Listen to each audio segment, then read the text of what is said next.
This is an easy to make mic attenuator that I made to use in conjunction with my Rode microphone and my Osmo camera. Although the Rode microphone has different settings for different audio levels, I found that I could never find the correct level.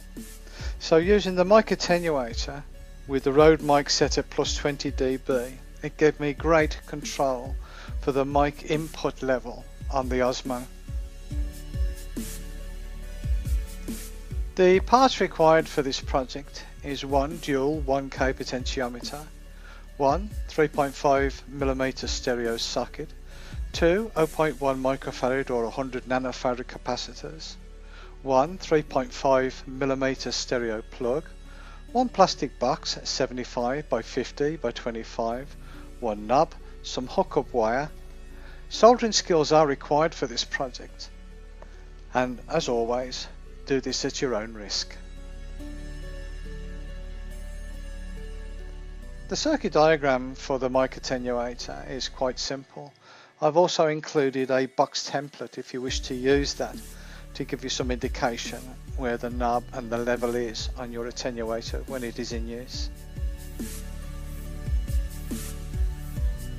This is the drilling template that I used when I made my attenuator box.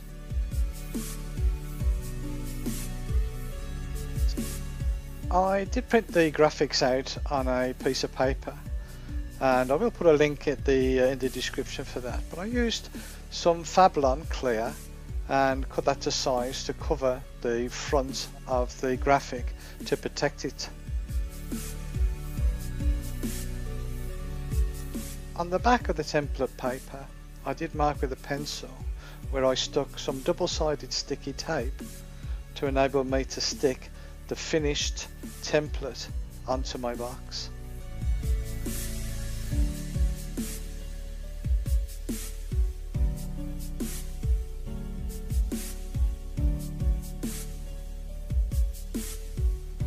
Stick the template paper that you've just made in the middle of your box as shown.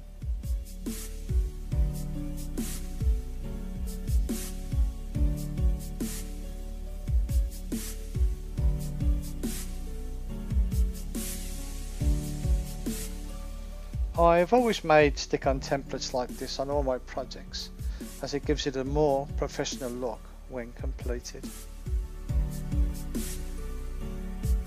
It's now time to drill the 3 holes in your box as per the template on the screen. Using the 2mm drill, drill all the 3 holes. One is for your wire that goes through to the Osmo, and the other 2 act as pilot holes for the potentiometer and the mic socket.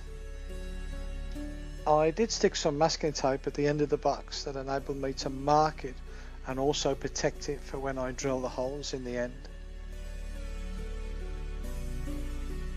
Use the 6mm drill to drill for the 3.5mm socket, and using the 7mm drill for the potentiometer hole.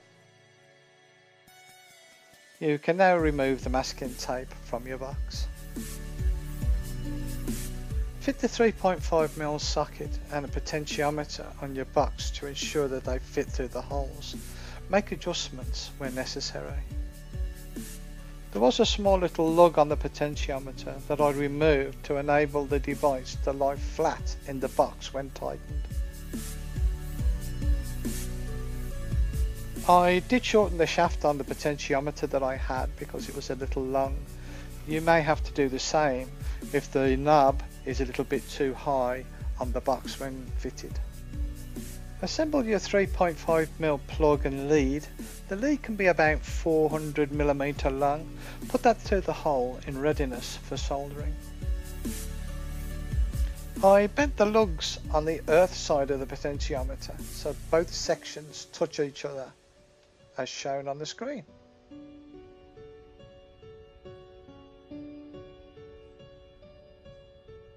It's now time to solder up all your components.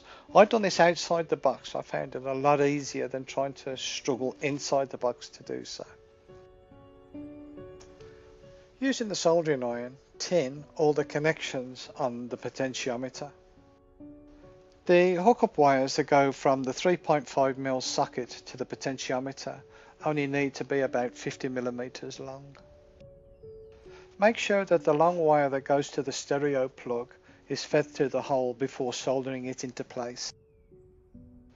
When completed, it should look something like this. I used a small cable tie on the back of the wire inside the box to stop the wire from being pulled out when in use. It's now time to fit everything inside your box. Make sure that there are no short circuits or any trapped wires when doing so.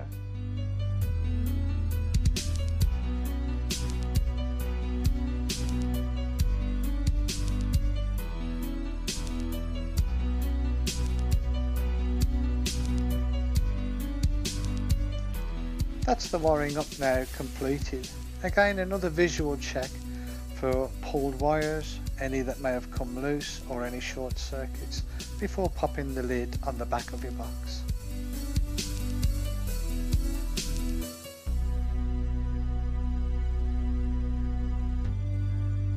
I use some Velcro or hook and loop sticky back tape to stick the attenuator box to the OSMO bracket as shown on the screen.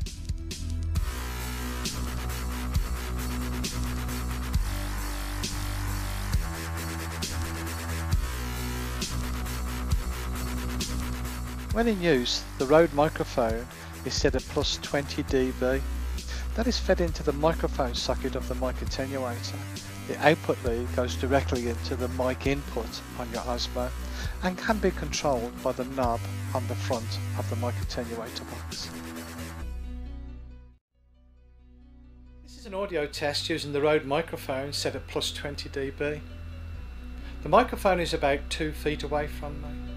The audio from the microphone is fed through the mic attenuator, and the output of the attenuator goes into the OSMO mic input. The audio level is set at 50% at this time. I'm now going to reduce it and increase it to show you the effect that the mic attenuator has on your audio. Then we're going to decrease, 1, 2, 3, and increase to 50%. I'm now going to increase it all the way up to the maximum level. This is our maximum level at the moment, which is quite strong, I believe. So turning it back down to the level. As you can see with that demonstration, the audio levels can be adjusted to suit your needs. You may not always need the mic attenuator, but it's nice to have, just in case. The mic attenuator, when fitted to your OSMO, does not look out of place. I hope you found this project of interest to you. Thank you for watching.